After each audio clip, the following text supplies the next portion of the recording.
¿cuál es el verdadero origen de la doctrina del rapto secreto de la iglesia, como muchos lo llaman? ¿Será bíblica la doctrina que enseña que la iglesia será arrebatada al cielo 7 años antes de la segunda venida de Cristo, para que así la iglesia no esté presente en la gran tribulación? ¿Y cuál será el verdadero origen de esta doctrina? ¿Sabe que la razón por la cual 35 después de Cristo todos los apóstoles habían muerto y aquella primera generación de la iglesia primitiva había pasado casi en su totalidad, por lo que el trabajo de interpretar correctamente el libro de Apocalipsis no le tocó a la iglesia primitiva como tal, sino a la siguiente generación del anticristo, por lo cual Darby no fue el creador de la doctrina del arrebatamiento pretribulacional, sino que él solo fue usado por Dios para rescatar una verdad que la iglesia había olvidado o al... El video comienza intentando limpiar la imagen de John Nelson Darby. El expositor admite que Darby fue quien comenzó a predicar el rapto secreto antes de la tribulación en 1827. Sin embargo, para que no suene como una doctrina inventada por un hombre, el expositor dice que Darby fue usado por Dios para avivar una verdad olvidada y lo compara también con Martín Lutero cuando descubrió la salvación por la fe. ¿Es esto correcto? ¿Qué dicen las escrituras frente a esto? Vamos allá.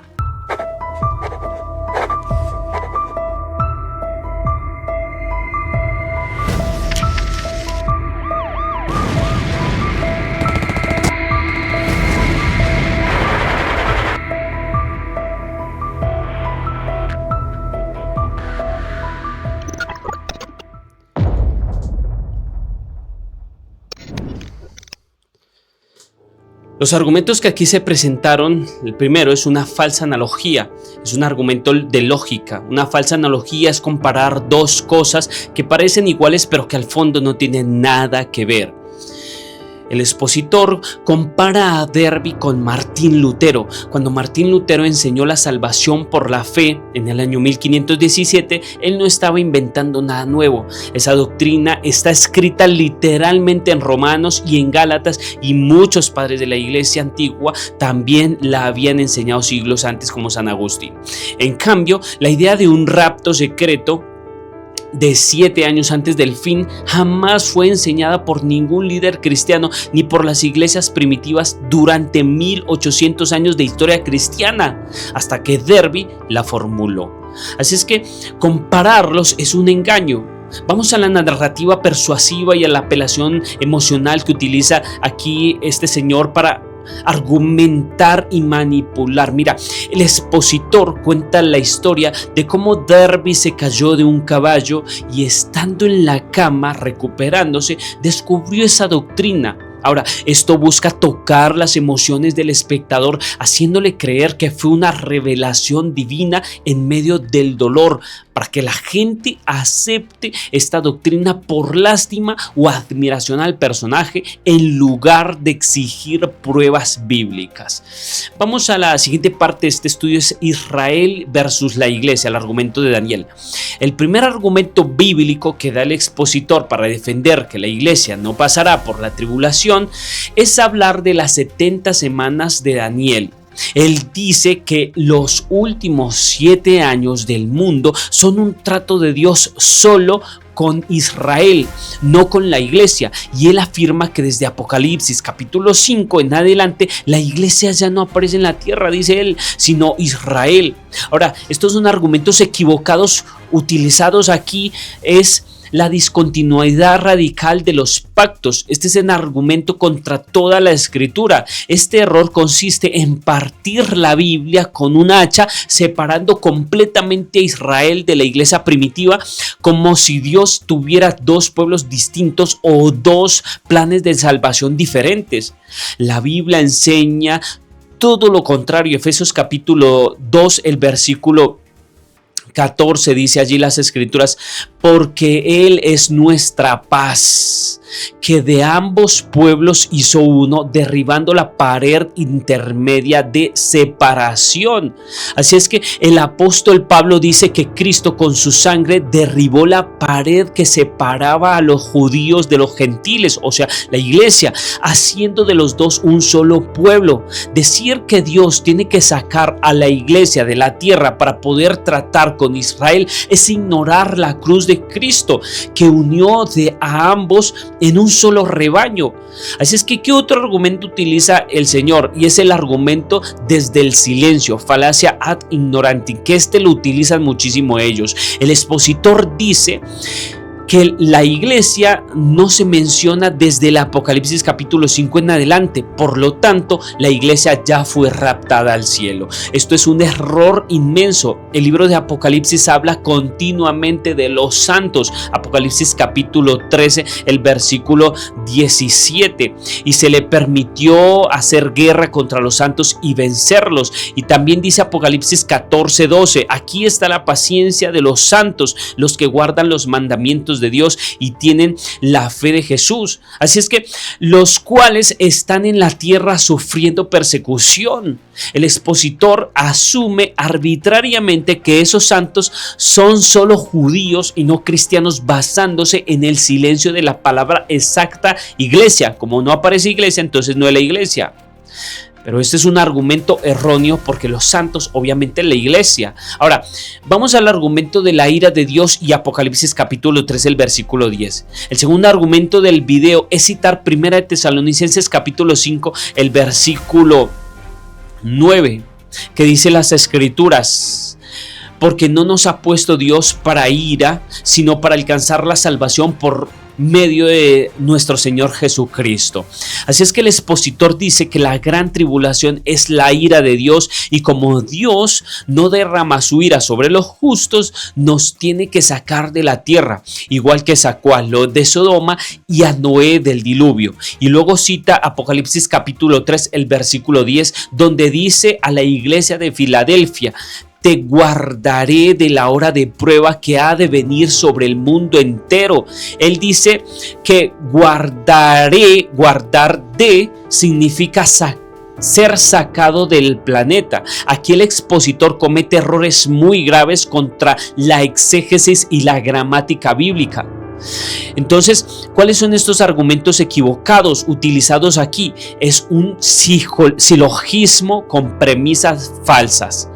O sea, el expositor suma así, de esta manera: premisa 1, Dios libra a los justos de la ira, cita a Noé y a Lot. Premisa 2, la gran tribulación es la ira de Dios. Conclusión falsa, Dios sacará a la iglesia del planeta antes de la tribulación. Ahora, ¿dónde está la falsedad? En la premisa 2. La gran tribulación no es solo la ira de Dios. La Biblia enseña que la tribulación es principalmente la ira de Satanás y el anticristo contra los cristianos. Apocalipsis 12, 17.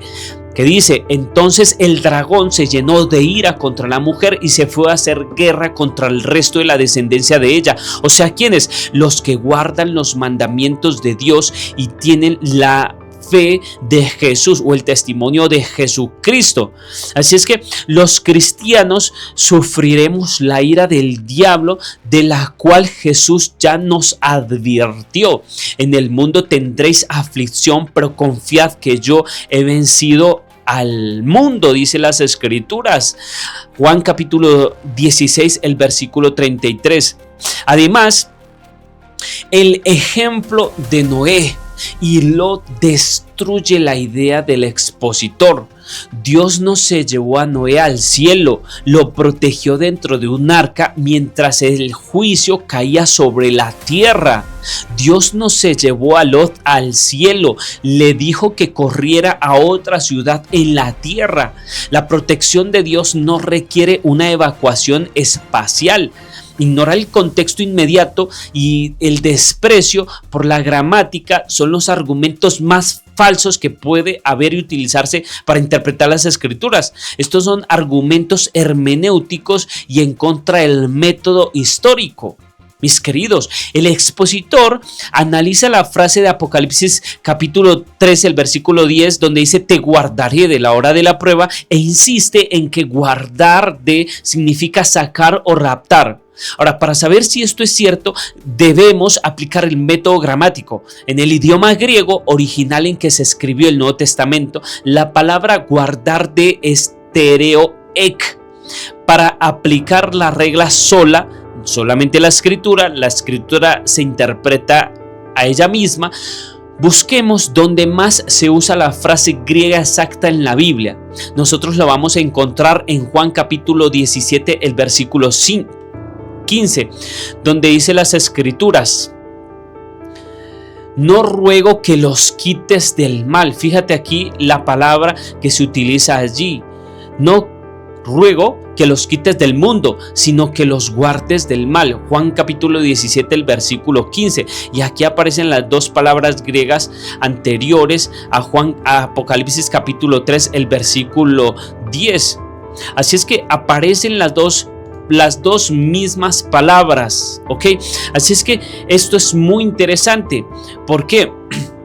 Porque cuando llegamos a Juan capítulo 17, el versículo 15, donde dice no ruego que los quites del mundo, sino que los guardes del mal, la palabra que aparece allí es stereoek.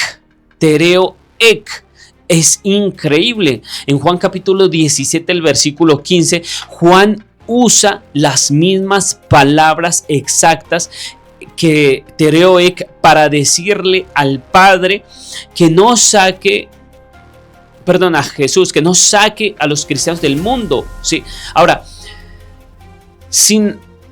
¿qué pasa allí? Que los protejas, sino que los proteja espiritual y físicamente mientras están en medio del mundo malvado. Por lo tanto, gramaticalmente, Apocalipsis capítulo 3, el versículo 10, promete protección y firmeza, guardar del mal, igual que aparece la palabra en Juan capítulo 17, el versículo 15, que es que los guardes del mal. Aparece stereoek.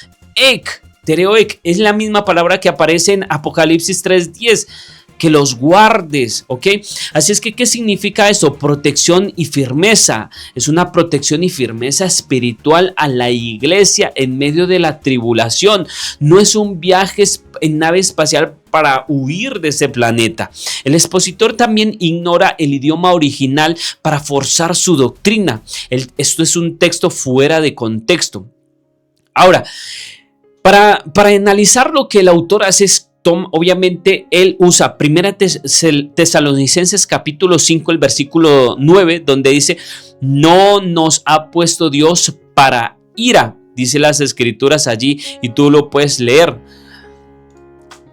Ahora, para decir que nosotros no pasaremos por la tribulación es sacar ese texto fuera de su contexto. En las cartas de Pablo, la ira de Dios casi siempre se refiere al castigo eterno, obviamente en el castigo eterno de la segunda muerte. Romanos capítulo 1, el versículo 18 y Efesios capítulo 2, el versículo 3. Donde Pablo nos está consolando de que por la sangre de Cristo los cristianos no iremos no seremos destruidos.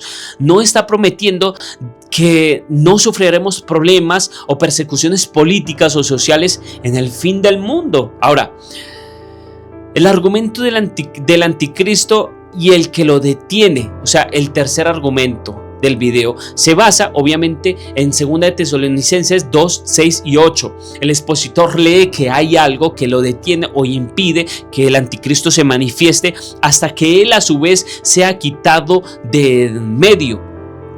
Ahora, esto es muy interesante porque el expositor dice que el que detiene al anticristo es el Espíritu Santo y obviamente Este autor dice que Él es el que habita en la iglesia, que el Espíritu Santo habita en la iglesia y que por eso el Espíritu Santo está deteniendo al anticristo. Y hace el siguiente salto lógico: como la iglesia tiene al Espíritu Santo, la iglesia tiene que ser quitada del planeta, o sea, raptada, para que el anticristo pueda entonces aparecer. Ahora, ¿cuáles son los argumentos equivocados aquí? Los argumentos son eisegesis, obviamente, que le pone al texto, y la redefinición de la redefinición doctrinal del texto. Ahora, estos son obviamente argumentos hermenéuticos falsos. La eisegesis es inyectar al texto una idea que no está ahí. Dice la Biblia en 2 Tesalonicenses que el que lo detiene es el Espíritu Santo. Usted lo puede leer ahí en la pantalla. No. Ahora, en absoluto, ¿sí? Esa es una suposición humana. De hecho, los primeros cristianos del siglo I y siglo II creían que lo detenía al anticristo era el imperio romano y su sistema de leyes. Creer que es el Espíritu Santo que abandona la tierra junto con la iglesia es una interpretación que inventó el señor Derby en el siglo XIX. Ignorar entonces el contexto inmediato es el error más grave del señor del video. Así es que el expositor también usa Colosenses para probar que la iglesia se va antes que el anticristo. Pero ¿qué dice exactamente el apóstol Pablo en los primeros 3 versículos del mismo capítulo? Ahora, esos 3 versículos que el expositor no citó dicen así: pero con respecto a la venida del Señor y nuestra reunión con Él, os rogamos, hermanos, que no os dejéis mover fácilmente de vuestro modo de pensar. Nadie os engañe en ninguna manera, porque no vendrá, o sea, la venida del Señor, sin que antes venga la apostasía y se manifieste el hombre de pecado, el hijo de perdición, que obviamente es el anticristo. Ahora, pon mucha atención a esto. Pablo está hablando de nuestra reunión con Él, o sea, el arrebatamiento. Y Pablo advierte a los cristianos: no se dejan de engañar, ese día, o sea, el arrebatamiento, no vendrá sin que antes se manifieste el anticristo, o sea, no vendrá. El texto bíblico dice exactamente lo contrario de lo que dice el señor del video. El expositor dice: el arrebatamiento tiene que ser antes del anticristo. La Biblia dice: el arrebatamiento no sucederá hasta que primero veamos al anticristo. Así es que el expositor tuerce las escrituras al ignorar el texto inmediato del propio pasaje que está él usando. Ahora, el pecado de la supresión, o sea, lo que dijo Jesús. Llegamos a la parte final de nuestro análisis, ¿sí? Y el error supremo del expositor en el video no es lo que él dice, sino lo que él esconde. O sea, ¿cuáles son los argumentos equivocados presentados aquí por él? Es la supresión de textos contradictorios. O sea, eso es un argumento hermenéutico falso. Este es un error malicioso. Consiste en esconder los pasajes de la Biblia que destruyen completamente su doctrina. O sea, el expositor habló durante 18 minutos sobre el orden de los eventos del fin del mundo: tribulación, rapto, segunda venida. Sin embargo, jamás citó el pasaje principal donde Jesucristo mismo da la orden exacta de estos eventos. Vamos entonces a aplicar el principio de la sola escritura y permitemos que el mismísimo Señor Jesucristo nos diga cuándo será el arrebatamiento de la iglesia. Vamos a abrir nuestras Biblias en Mateo capítulo 24. El versículo 29 dice: inmediatamente después de la tribulación de aquellos días, el sol se oscurecerá y la luna no dará su resplandor y las estrellas caerán del cielo. Entonces aparecerá la señal del Hijo del Hombre en el cielo. Y entonces lamentarán todas las tribus de la tierra y verán al Hijo del Hombre viniendo sobre las nubes del cielo con poder y gran gloria, y enviará a sus ángeles con gran voz de trompeta, y juntarán a sus escogidos de los cuatro vientos, desde un extremo del cielo hasta el otro. Así es que vamos a hacer una exégesis de las propias palabras de Cristo. ¿Cuándo ocurrirá esto? Jesús dice textualmente: inmediatamente después de la tribulación de aquellos días. No 7 años antes, o sea, no antes de que aparezca el anticristo, será después de la tribulación. Entonces la pregunta es: ¿qué ocurrirá? Jesús aparecerá en las nubes con poder y gran gloria, y los ángeles tocarán las trompetas para juntar a sus escogidos, o sea, reunir a la iglesia, o sea, el arrebatamiento. La enseñanza de Jesucristo no deja lugar a dudas ni a teorías de hombres del año de 1830. La iglesia cristiana, los escogidos, pasarán por la gran tribulación, veremos el sufrimiento de los últimos días, pero Dios nos protegerá espiritualmente, que vimos en Apocalipsis. Y al final de esta tribulación, Cristo aparecerá en los cielos en un solo evento glorioso. Resucitará entonces a los muertos, arrebatará a los que estemos vivos para recibirlo en el aire, y descenderá con nosotros otra vez, por tercera vez, para juzgar a los malvados. Ahora, no existen dos venidas secretas futuras, o sea, una venida secreta para el rapto y otra pública para el juicio. No, existirá la segunda venida y una tercera venida en la que Él vendrá a juzgar, destruir esta tierra y volver a construir una nueva.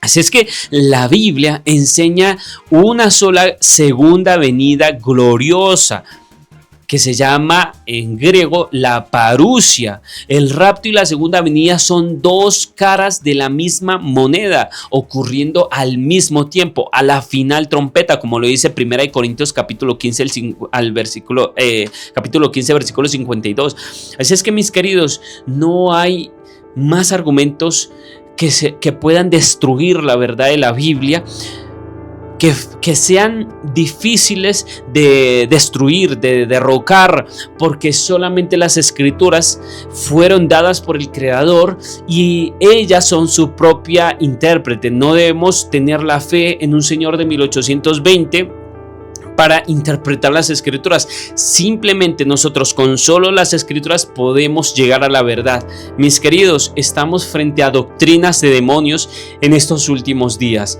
Entonces el llamado que yo quiero hacerles es a que ustedes lean las escrituras, a que ustedes no se dejen llevar por vientos de doctrinas de muchos pastores que dicen ser pastores porque predican bonito, porque son grandes oradores. No, porque Dios levantó un pueblo en esta tierra que son los que guardan los mandamientos de Dios y tienen la fe de Jesús. Son los que más se acercan al texto bíblico, no omiten palabras, no les meten sus ideas a las escrituras. Ellos solamente se basan en las escrituras. Así es que, mis queridos, solamente hay una iglesia en esta tierra que interpreta las escrituras de acuerdo a lo que dicen las escrituras, y esa es la iglesia adventista del séptimo día. No hay otra más.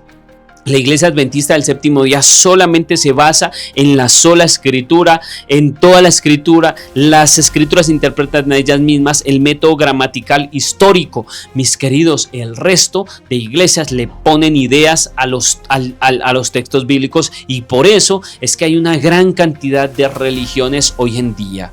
Ponerle ideas al texto es el peor error y falacia que se le puede cometer a las escrituras. Deja que tu Biblia hable por sí misma, no le metas ideas, deja que ella te hable y ella te va a explicar la hermosura de Jehová, la hermosura de Dios, la hermosura de Jesús. Oremos. Eterno Dios que estás en los cielos, permítenos, Señor, poder seguir aprendiendo más de tus escrituras, y al entender y al aprender de tus escrituras podamos siempre hacer lo que dicen ellas. Lo rogamos en el nombre de Jesús. Amén. Mi querido, te pido por favor que comentes este video. ¿Qué tal te parece? ¿Estás de acuerdo con lo que dice la sola escritura? ¿O tienes alguna interpretación tuya ¿Qué piensas? Por favor, escríbemelos en los comentarios. Y si tú eres de aquellas personas que de verdad anhela con el corazón seguir lo que dice las Escrituras, puedes enviarme un mensaje, yo los voy a leer y podemos empezar a estudiar las Escrituras de manera virtual. Bueno, mi querido, Dios te bendiga, Dios te guarde. Si hay alguna persona que también quisiera debatir estos temas en vivo, puede también escribirme, que con mucho gusto yo haré todo lo posible para que podamos debatir estos temas, para que podamos tener discusiones claras sobre las Escrituras y así darle claridad y que muchas personas no sigan engañadas, comiendo cerdo, guardando el domingo y un sinfín de cosas, creyendo en el purgatorio, que las Escrituras no hablan del purgatorio. Mis queridos, solamente las Escrituras, solo las Escrituras. Nos vemos en un próximo video. Dios te bendiga, Dios te acompañe.